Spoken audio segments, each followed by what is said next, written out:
जय श्री श्याम भक्तों। आज है सोमवार और आज हम भगवान शंकर की कथा का स्मरण करेंगे। बहुत ही पौराणिक कथा है ये। बोलिए शंकर भगवान की जय। श्रीमन नारायण नारायण नारायण, भजमन नारायण नारायण नारायण। एक सावकारनी थे। वो रोज भगवान की भक्ति किया करते थे और 4 कोस दूर भगवान शंकर को सींचने जाते थे। रोज ऐसा ही उनका नियम था। 4 कोस जाते थे, फिर 4 कोस आते थे और उसके बाद जो है अपना खाना पीना वो सारा काम किया करते थे। बहुत साल बीत गए करते करते। साहूकार ने कुछ थकने लगी तो एक दिन साहूकार से कहने लगी कि अगर बहू होती तो घर का कुछ काम कर लेती।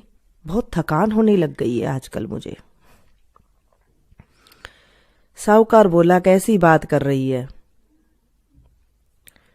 चल तू कह रही है तो मैं कुछ सोचूंगा। साहूकारनी ने कहा कि अपने पास इतना पैसा है, अगर कोई पैसे की ही बहू दे दे तो ले आओ। साहूकार ने कहा, मुझे आटा डाल दे और उसमें कुछ सोने की असरफियां डाल दे। साहूकारनी ने ऐसा ही किया। थैले में आटा और सोने की कुछ असरफियां डाल दी। साहूकार चलता गया। एक गांव से दूसरे गांव पहुंचा। वहां देखा कि कुछ लड़कियां खेल रही है।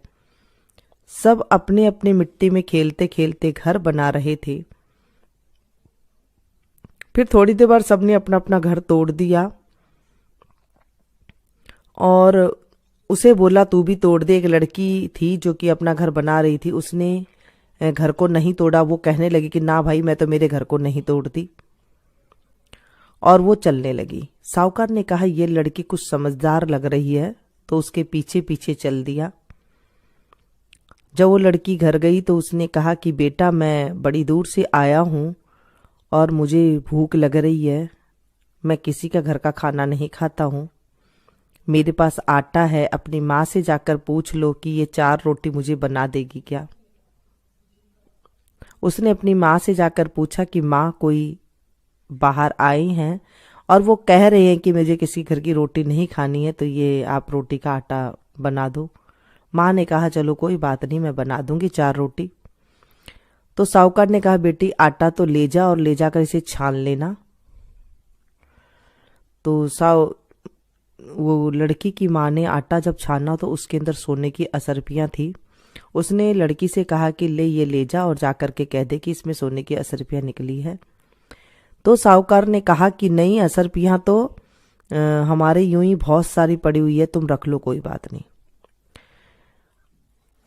और बहुत गरीब थे वो लोग। जब आटा छाना तो उन्होंने सोने की असरफियां रख ली और मन में सोचने लगी, न जाने जिनके आटे में ही इतनी असरफियां हैं तो उनके घर में कितनी असरफियां होगी, कितनी सोने की गिन्नियां होगी। रोटी बना दी। लड़की का पिता आया। लड़के के पिता ने पूछा कि आप कहाँ जा रहे हो। उसने कहा कि मेरा बेटे के लिए मैं लड़की ढूंढने जा रहा हूं। अगर कहीं पर लड़की कोई अच्छा रिश्ता पक्का हो जाएगा तो मैं पक्का करके आ जाऊंगा। लड़की के पिता ने सोचा कि अगर इतने पैसे इसके पास है, कहीं मेरी बेटी को अगर कर दे तो बहुत अच्छी बात है, ले जाए तो लड़की के पिता ने कहा कि अगर आप बुरा ना माने तो मेरे लड़कियां हैं, इसमें से ये लड़की अगर आप चाहो तो इसको मैं आपके घर की बहू बना लो।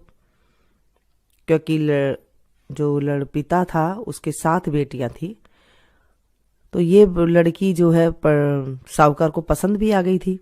तो उसने कहा ठीक है, लेकिन एक बात का ध्यान रखना कि मेरा बेटा काशी जी पढ़ने गया हुआ है। तो बोले ठीक है, कोई बात नहीं। अब वो तो पक्का करके आ गया ब्राह्मण। अब जब साहूकार घर आया तो साहूकारनी ने बोला कि मैं पक्का तो करके आ गया हूँ। अब इधर लड़की की माँ और लड़की के पिता ने सोचा कि पता नहीं इतने दिन हो गए कोई जवाब भी नहीं दिया, क्या करा जाए। तो थोड़े दिन बाद लड़की के पिता आए और बोले आपने कोई जवाब नहीं दिया। तो साहूकार बोला कि मेरा बेटा तो काशी जी पढ़ने गया हुआ है और आप कहो तो मैं खीर खांड के जो होता है उससे मैं फेरा दिवा दूं। तो लड़की का पिता जो है तैयार हो गए, कहने लगे कोई बात नहीं, काशी जी पढ़ने गया है, आ जाएगा। और एक खांड का कटोरा रख दिया, चीनी का कटोरा रख दिया और जो तलवार होती है उसके साथ ब्याह करके ले आए। तो उसके बाद बहू फटाफट छमछम करती काम करें। सुबह वो बेचारे चले जाए, चार कोसुन अच्छी तरह जब शंकर भगवान को सींच के आ जाया करते और घर में आके अच्छी भली रोटी पानी कपड़े लत्ते सब करे हुए मिलते। बहुत खुश थे साहूकारनी ने कहा बहू से कि बहू अगर चूल्हा की आंच बुझ जाए तो दिए की मत बुझने देना, और दिया की बुझ जाए तो चूल्हे की मत बुझने देना। एक दिन दोनों ही बुझ गई। पड़ोसन के पास भागी गई बहू कि अरे पड़ोसन मुझे थोड़ी सी आंच दे दो, मेरे सास ससुर आने वाले हैं। पड़ोसन का माथा टनक गया, बोला कि इनके कहाँ से तेरे सास ससुर, इनके तो कोई बेटा ही नहीं है, तो तू इनकी बहू कहाँ से हो गई। उसने कहा नहीं, मेरा तो पति काशी जी पढ़ने गया है। कहते अरे बावली ये तो सिर्फ तेरे को काम के लिए ले आए, इनके तो बेटा 7 जन्म तक ही कोई इनके तो बेटा नहीं है। तो फिर बहू ने पूछा अब मैं क्या करूं। उसने कहा जली बड़ी रोटी बनाकर रख दे। बहू सारी बात समझ गई और कहा कि तुझे 7वें कोठे की चाबी दे रखी है। कहते नहीं, छठा तक की दे रखी है, 7वें की नहीं दे रखी। कहते पागल, तू 7वें कोठे की भी चाबी ले ले। अब बहू आकर के सारे गहने गुटे उतार दिए और आलूनी खिचड़ी जली हुई खिचड़ी बना के रख दी। सास ससुर आए, जब खाने बैठे तो खिचड़ी में नमक नहीं था और जली हुई खिचड़ी थी। बोले बहू आज तो खिचड़ी अलूनी है। उसने कहा कि मैं तो सदा की अलूनी है, मैं तो सदा की अलूनी हूँ। अरे बहू आज तो खिचड़ी जड़ी बड़ी है। बोले मैं तो सदा की जड़ी बड़ी हूँ। इस तरह करके उसने जवाब दिया। तो साहूकारनी समझ गई कि इसे आज पड़ोसन की सीख लग गई है। उसने कहा पड़ोसन की सीख क्या लगी है, आपने मुझे कोठे की चाबी तो दे ही नहीं रखी, 7वें कोठे की चाबी। बोले बहू, ससुरा ने कहा आज भी तुम्हारा है, कल भी इनका है, आज भी इनका है, इसे दे दे। तो साहूकारनी ने बहू को चाबी दे दी। अब दूसरे दिन सास ससुर जब चले गए तो बहू फटाफट भाग के गई ऊपर। सोची कि फटाफट देखूं मैं क्या है। जब जाकर देखी तो वहां पर शिव पार्वती बैठी हैं, केला पीपल तुलसा उगरी है और एक सुंदर सा कंवर पूजा कर रहा है। उसने पूछा आप कौन हो। उसने कहा मैं तेरा पति हूं, गेट बंद कर दो, मैं पूजा कर रहा हूं। और उसने गेट बंद करके फटाफट सारे गहने कपड़े पहने और फटाफट भागी सारा काम कर लिया कि कब सास ससुर आए और कब मैं दिखाऊं। आए सास ससुर। सासू से बोली आओ सासू जी जूं काटूं। सासू ने कहा बेटा थके आ रहे आए। ससुरा ने कहा नहीं निकलवा ले, नहीं तो ये फिर कलेश कर लेगी। सासू बैठ गई, जूं निकालने लगी, कहने लगी माता जी आप कहाँ जाते हो। उसने कहा कि साहूकारनी ने कहा कि बेटा हम तो 4 कोस दूर शंकर जी सींचने जाते हैं। बहू ने कहा इतनी दूर आप क्यों जाते हो, अपने घर में ही है शिव पार्वती। साहूकारनी ने कहा बेटा घर में छोड़ गांव में ही नहीं है। कहा चलो मैं दिखाऊं। आगे आगे बहू, पीछे पीछे सासू। बहू भागी जाए, गेट खोल के देखा तो शंकर पार्वती बैठे हैं, गंगा यमुना बह रही है, केला पीपल तुलसा उग रहा है, एक सुंदर सा लड़का बैठा है। उससे पूछा तू कौन है। वो बोला मैं आपका बेटा हूं। साहूकारनी ने कहा मेरे तो कोई बेटा ही नहीं है, तू कहां से मेरा बेटा आ गया। उसने कहा नहीं, आपको भगवान ने प्रसन्न होकर, शंकर पार्वती ने प्रसन्न होकर आपको ये दिया, मुझे भेजा है आपके पास, मैं ही आपका बेटा हूं। साहूकारनी ने कहा, मैं मान जाऊंगी, तू मान जाएगा? ये दुनिया कैसे मानेगी? पंडित को बुलाकर पूछा। पंडित ने कहा कि लोहे की आंगी, लोहे की चोली माँ पहन लेगी, बेटा नदी के इस पार खड़ा हो जाएगा, उस पार माँ खड़ी हो जाएगी। अगर लोहे की आंगी से चीर करके दूध बेटे के मुंह में दूध मूंछ भिजा देगा तो समझ लेना कि ये आपका बेटा है। दूसरे दिन ऐसे ही किया। सारे लोग खड़े हो गए। नदी के इस पार माँ खड़ी होगी, बेटा उस पार नदी के उस पार खड़ा हो गया। लोहे की आंगी में से दूध निकल करके बेटे के मुंह में चला गया। और फिर, हे भोलेनाथ बाबा, जैसे साहूकारनी को बेटा दिया वैसे सभी को देना। इस कहानी को पढ़ने सुनने वाले को अच्छी बहू देना, अच्छा बेटा देना, अच्छा पोता देना, घर में सुख शांति देना। और कोई भूल चूक हो गई हो इस कथा में मुझसे तो मुझे अबोध बच्ची समझ के माफ कर देना। अधूरी है तो पूरी करना, पूरी है तो स्वीकार करना। हे मेरे भोलेनाथ बाबा, हमारी रक्षा करना। इसके बाद गणेश जी की कहानी जरूर सुननी चाहिए।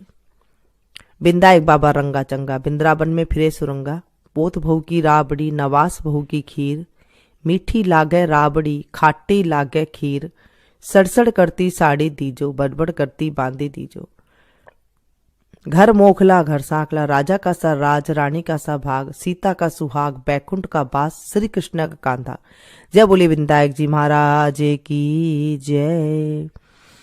कर्पूर गौरम करुणावतारम, संसार सारम भुजगेन्द्रहारम, सदा वसंतम हृदयारविंदे, भवं भवानी सहितां नमामि।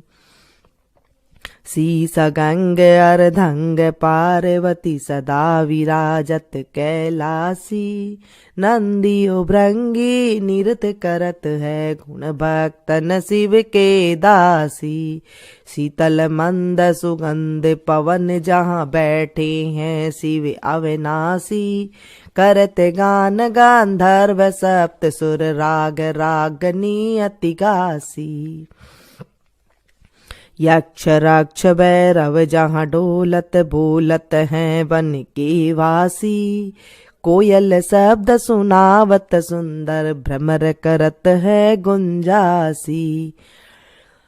कल्प दूमियरु पार जाति तरु, लाग रहे हैं लक्षासी। कामधेनु कोटिक, जहाँ डोलत करत फिरत है वीक्षासी। सूर्यकांत सम पर्वत शोभित, चंद्रकांत भव के वासी। छौ तो ऋतु ऋतु फलत चढ़त है, पुष्प चढ़त है बरसासी। देव मुनि जन की भीड़ पड़त है, निगम रहत जो नित्य गासी। ब्रह्मा विष्णु जी को ध्यान धरत है, बाबा शंकर जी को ध्यान धरत है। कछु शिव हमको फरमासी। रिद्ध सिद्धि के दाता शंकर, सदा आनंदित सुख राशि। जिनको सुमिरन सेवा करता, बोले जी को सुमिरन पूजा करता। छूट जाए यम की फांसी। त्रिशूल धर जी को ध्यान निरंतर, मना लगाई कर जोगासी। दूरी करो विपदा शिव तन की, कष्ट हरो व्याधा मोरे मन की। जन्म जन्म शिव पद पासी, कैसा कैलासी काशी के वासी। बाबा अविनाशी मेर सुध लीजो, सेवक जान सदा चरणन को। पायक जान हरि दर्शन को, अपनो ज्ञान कृपा कीजो। आप तो प्रभु जी सदा सयानी बाबा, अवगुण मेरो सब ढकियो। सब अपराध क्षमा कर शंकर, मेरो अपराध माफ कर बोले बाबा। किंकर की बिनती सुनियो, अभय ज्ञान दीजो हरि मोह को। सकल सृष्टि के हितकारी, श्री भोलेनाथ बाबा भक्त निरंजन। भूतनाथ बाबा भक्त निरंजन, भवभंजन भव शुभकारी। काल हरो हरि, कष्ट हरो हरि, दुख हरो दारिद्र हरो। नमामि शंकर भवानी बोले बाबा, नमामि शंकर भवानी बोले बाबा। हर हर शंकर आप शरणम। सेवा पूजा बंदगी सभी तुम्हारे हाथ, मैं तो कुछ जानू नहीं तुम जानो रघुनाथ। सिंह चढ़े दुर्गा मिले, गरुड़ चढ़े भगवान, बैल चढ़े शिव जी मिले, तो पूर्ण होए सब काम। सदा भवानी दाहिनी, सन्मुख रहत गणेश, पांच देव रक्षा करे, ब्रह्मा विष्णु महेश। बोले शंकर भगवान की जय। तमेव माता च पिता तमेव, तमेव बंधु च सखा तमेव, तमेव विद्या द्रविणं तमेव, तमेव सर्वं मम देव देवं। पापहं पापकर्महं, पापात्मा पाप संभवो, त्राहि मां पार्वतीनाथो सर्वपापो हरो हरो। त्राहि मां पार्वतीनाथो सर्वपापो हरो हरो। त्राहि मां पार्वतीनाथो सर्वपापो हरो हरो। सांब सदा शिवाय नमः। श्री शंकर भगवान की जय।